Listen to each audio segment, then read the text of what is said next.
Ustedes y los saludamos al hermano Horacio Cruz Rivas. Hermano, que Dios te bendiga en tu iglesia. Amén, hermano. Gracias, hermano capitán. Hermano, feliz sábado, día del Señor, en la mente de cada uno de ustedes. Que la paz de Dios sea con ustedes. Conforme a la bonita costumbre que existe entre los adventistas, de que antes de la escritura oramos a Dios pidiendo nuestra dirección, seguridad. Eso es lo que vamos a hacer. Vamos a cerrar los ojos y conectarnos. Bondadoso y eterno Padre, santificado. Padre bendito, sabiendo mi incapacidad y mi insuficiencia para exponer tu palabra, nuevamente acudo ante ti para suplicarte que sea tu Espíritu Santo el que le hable a tu pueblo. Ellos te quieren oír a ti, Padre. No quieren oír al hombre. No quieren oír a la carne. No quieren oír la voz del Espíritu Santo. Padre, prometiste que enviarías tu Espíritu Santo como maestro de justicia. Padre, te suplico humildemente que esa promesa se cumpla en este día. Prepara a tu pueblo al cual levantaste para este momento, para que le prediquen el último mensaje de misericordia. A mí ayúdame a hacerle un lado para que solo tu gloria sea vista por tu pueblo. Bendice tu palabra, bendice a la iglesia, a los miembros de esta linda iglesia de las hermosas visitas. En el nombre de Jesús. Amén. Yo he preparado una pequeña diapositiva con la cual voy a pedir a la hermana que se me la pide. Pero por favor, si alguien tiene Apocalipsis capítulo 7, versículo 1, bueno, a darle lectura. Y usted lo puede hacer. Apocalipsis capítulo 7, versículo 1.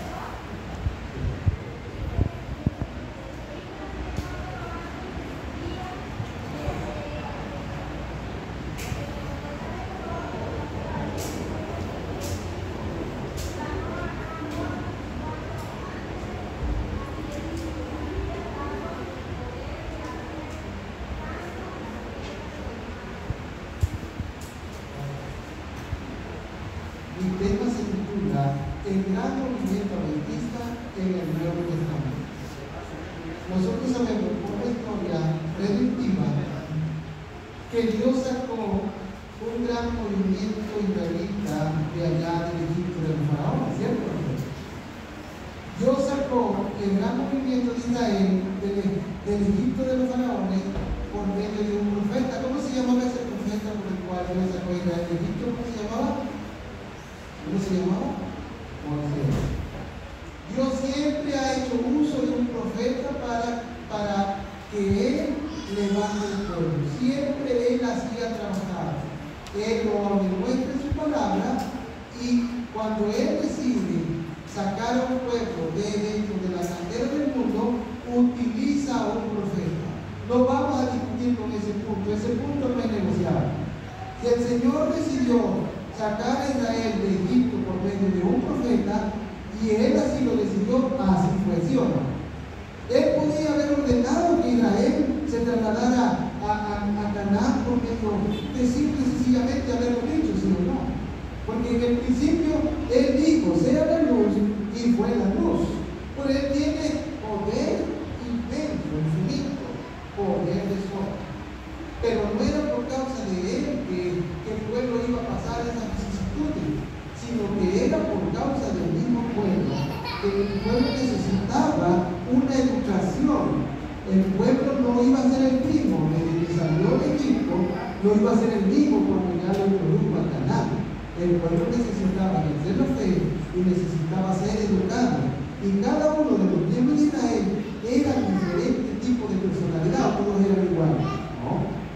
Cada quien tenía un tipo de personalidad y el Señor iba a tratar con cada uno de ellos individualmente. Los iba a educar para que en el transcurso de que ellos estuvieran aprendizaje salieran como un pueblo. Algunos imaginan que cuando Israel salió de Egipto, porque pues así lo presentan algunas películas muy lindas que hay, son muy lindas las películas. Algunos imaginan que Israel salieron así revueltos, así como entre fulanos, sultanos y peregrinos, pero la Biblia no lo presenta la Biblia presenta que ellos salieron como un ejército enorme, ¿sí o no? Salieron por tribus, formados en tribus. Pero pues en la película de Moisés, donde actúa Charles Heston, esta película bellísima, ¿verdad? Me siento a veces estar ahí, yo quisiera estar ahí, yo no quisiera estar ahí. Todos los evangélicos, los cristianos, y por los judíos como a nosotros, ¿verdad? Pero el judaísmo que ahorita existe no es el judaísmo de Moisés, no, de ninguna manera.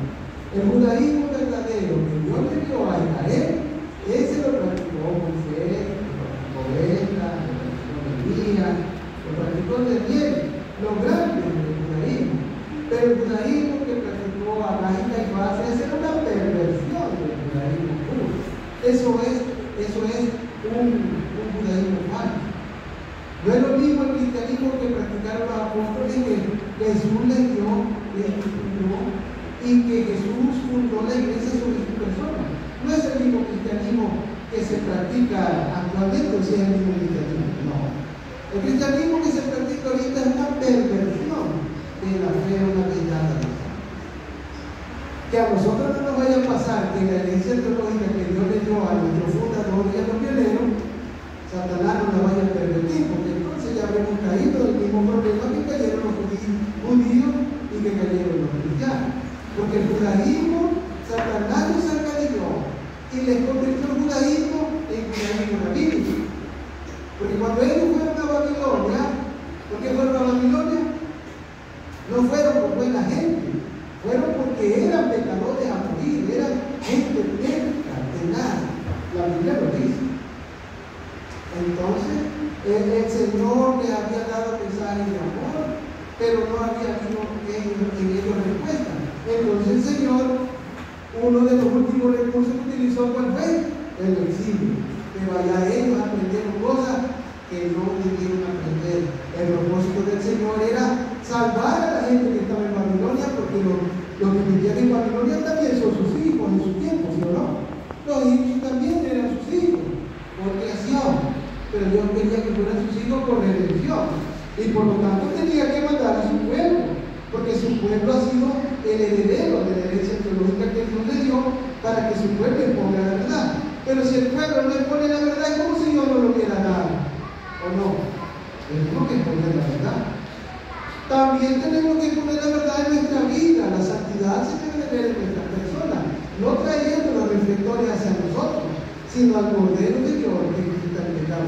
¿Es así o no es? Así es. Entonces, la profecía tiene mucho que ver con cada una de las cosas que ha sucedido.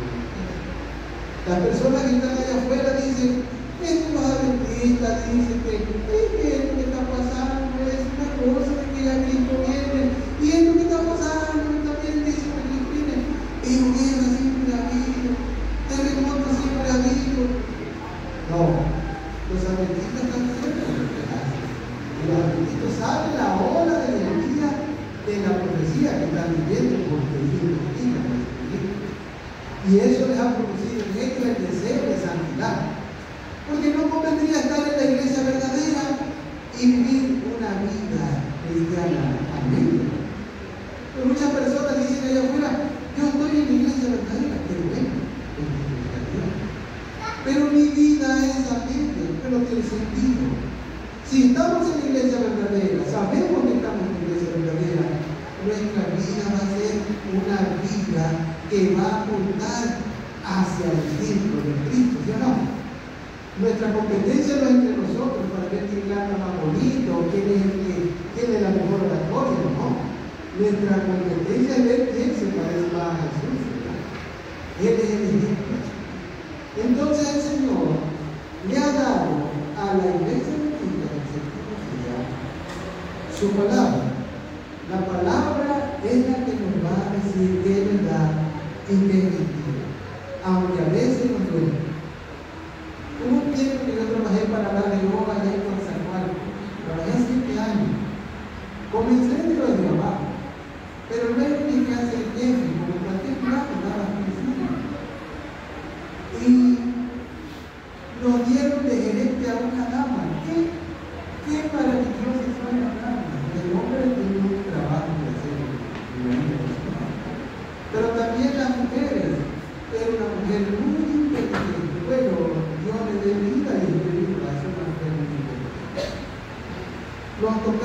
auditoría de México, venían auditando de México, y allá, pues en México ya saben que México es México, y los dueños están ahí en México. Entonces ella nos dijo unas palabras muy sabias, nos dijo así: jóvenes, yo me sentía halagado, jóvenes, porque los jóvenes también son valiosos, y había personas un poco más grandes de edad que yo. Jóvenes, viene la auditoría de México, ¿eh? Si estamos bien, vamos a salir. ¿Cómo vamos a salir? Bien. Si estamos mal, ¿cómo vamos a salir? Mal. Muy inteligente. El gran movimiento adventista en el mundo. Por favor, ¿me pueden pasar a la siguiente diapositiva? Dice la escritura: y también a otro ángel que subía de donde sale el sol. ¿De dónde sale el sol, hermano? ¿Sale de acá el sol? ¿Sale de acá? ¿Sale de acá? ¿De dónde sale el sol? El sol sale del este. El que estaba hablando, el que está escribió ahí, ¿quién es el que escribió ahí? ¿Quién es? Juan, el apóstol Juan. Aproximadamente cuando Juan conoció a Jesús, tenía aproximadamente 17 años. Le sirvió a Cristo en el sentido espiritual.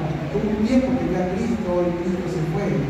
Pero le sirvió a Jesús, le sirvió a Dios por espacio de 70 años a partir de ese edad. En el Antiguo Testamento había habido otro hombre que comenzó a servir a Dios a los 17 años, allá en Egipto, que su padre le hizo una túnica de colores. ¿Cómo se llamaba ese joven? Se llamaba José. José es un símbolo de Cristo, porque todo lo que pasó José en Egipto lo pasó Jesús. Pero también José es un símbolo de la iglesia de Cristo. Y por espacio de 70 años sirvió a Dios en Egipto.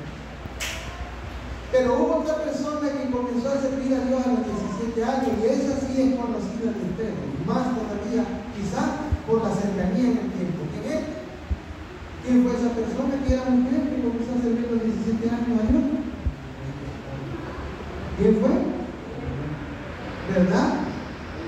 ¿Sí se acuerdan? Comenzó a servir a los 17 años, y por espacio de 70 años parecería como que mucha coincidencia de servir al Señor. No, no es coincidencia. Es porque Dios tiene milimétricamente las cosas. No hay cómo ganarle a Dios. Si Dios dice que así es, así es. Si el mundo dice, es que es el domingo, el día del Señor. Pero si Dios dice que es el sábado, no hay cómo dentro del sábado. Si una persona intentara derribar el sábado, trasladar todo el día del Señor, y no te permitiría en los árabes hacer eso, te disparan, porque hay una cerca ahí. No trespases, dice ahí. No trespases, ¿sabe qué significará eso? Ha de significar no pase, no pase. Porque si pasa, ellos van a con cuentos árabes, que yo voy a meter a la calle, te disparan. Así que tendría uno que ir a Arabia y a cambiar todo el Sinaí al Calvario.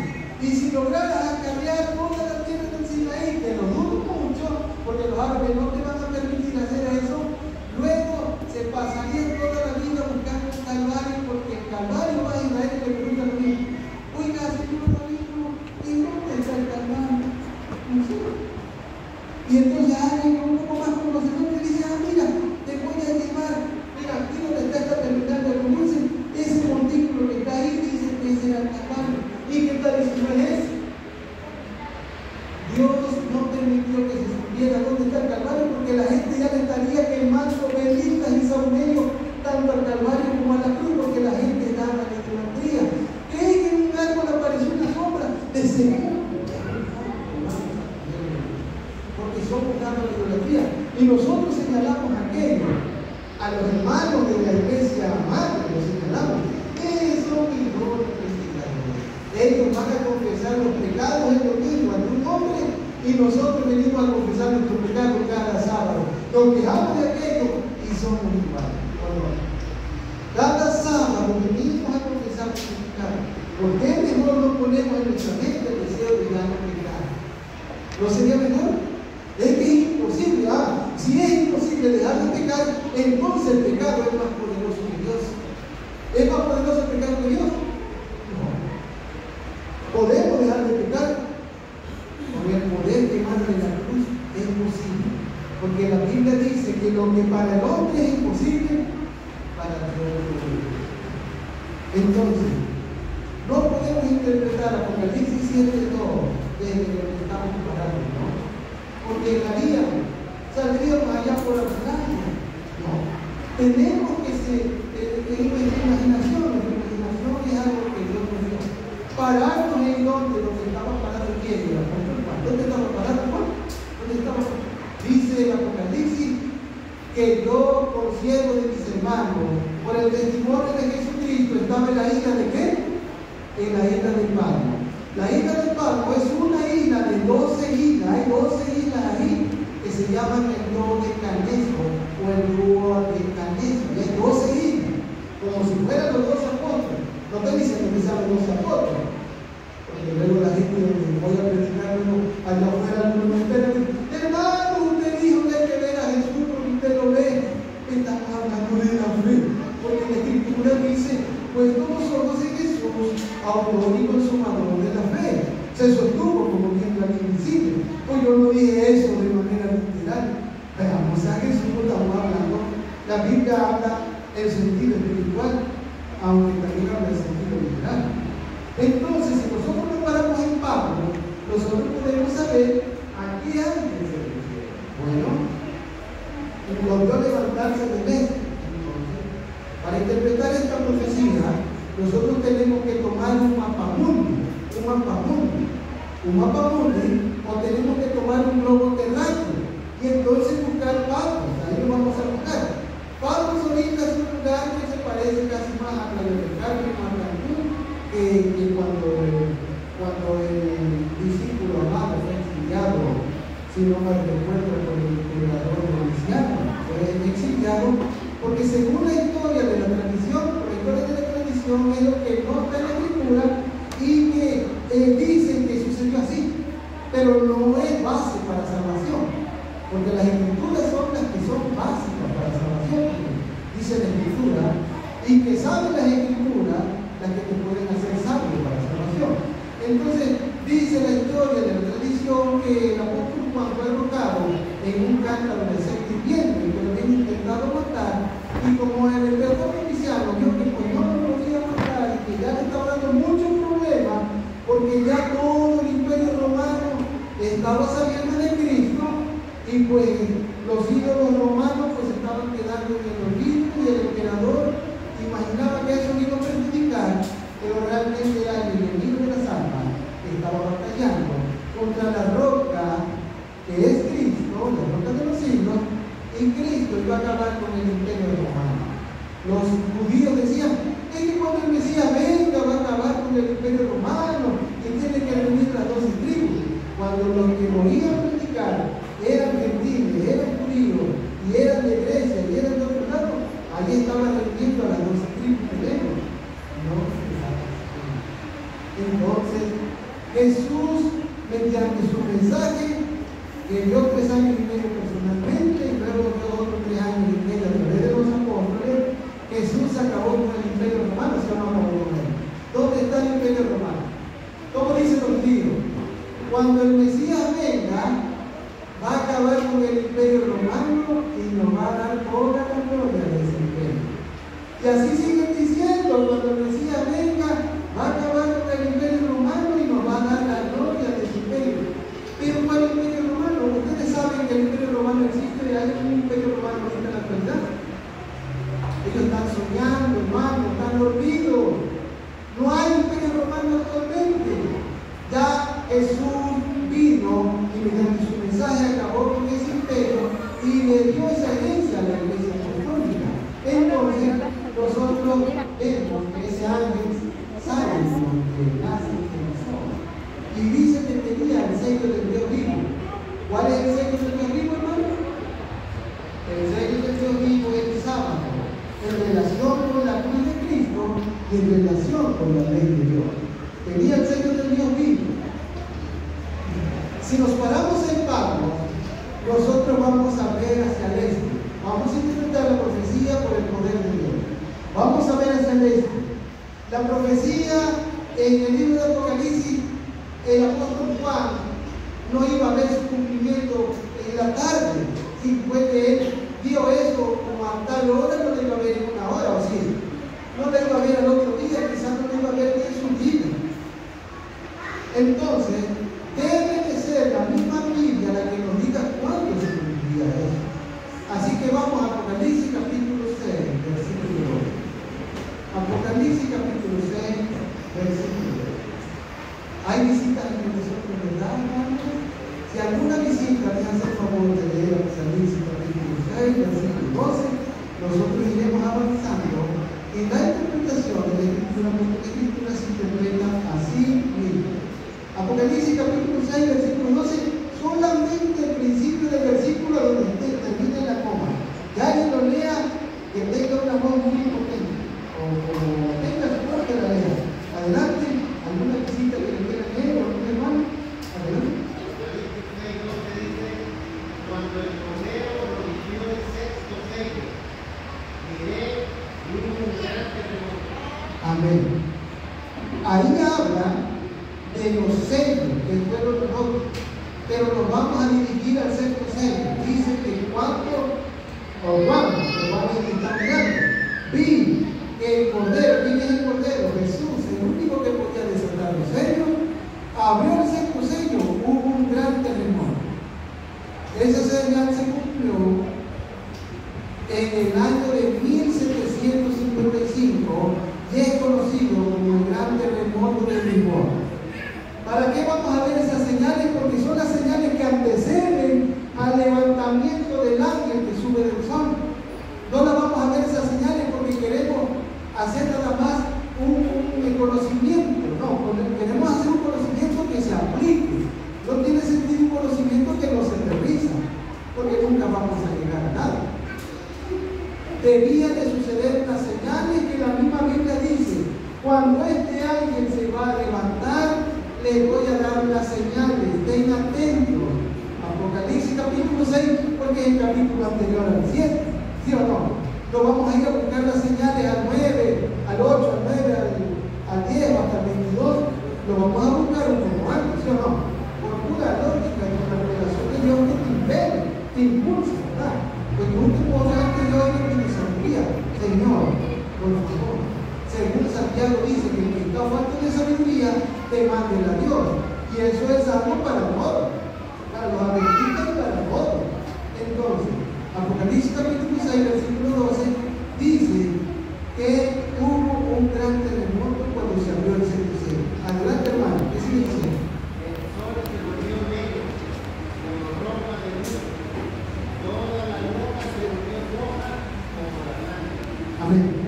Esa señal se cumplió en el año de 1780. El año de 1780, allá en Estados Unidos se cumplió esa señal. La señal del terremoto se cumplió en Lisboa, Portugal.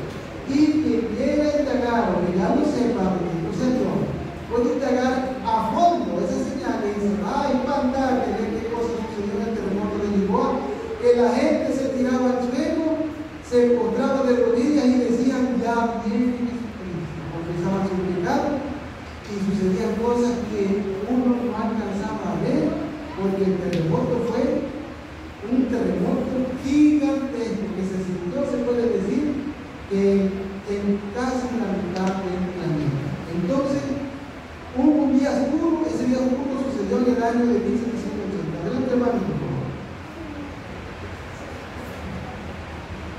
El versículo que sigue. Y las estrellas cayeron del cielo a la tierra, como caen los higos verdes de la tierra, cuando está sacudida por un fuerte viento. Amén. Ahí. ¿Cuándo sucedió la caída de las estrellas, hermano? La caída de las estrellas sucedió en el año de 1830. Y nuevamente sucede algo como sucede algo los 70 años de José, los 70 años de la Popular, los 70 años de la hermana de la Carmen. Curiosamente sucede que un hombre llamado Guillermo Miller, en ese momento, la iglesia a la que pertenecía, le entiende un documento que lo acredita como predicador, porque no es que yo quiera agarrar como predicador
todo decentemente libre.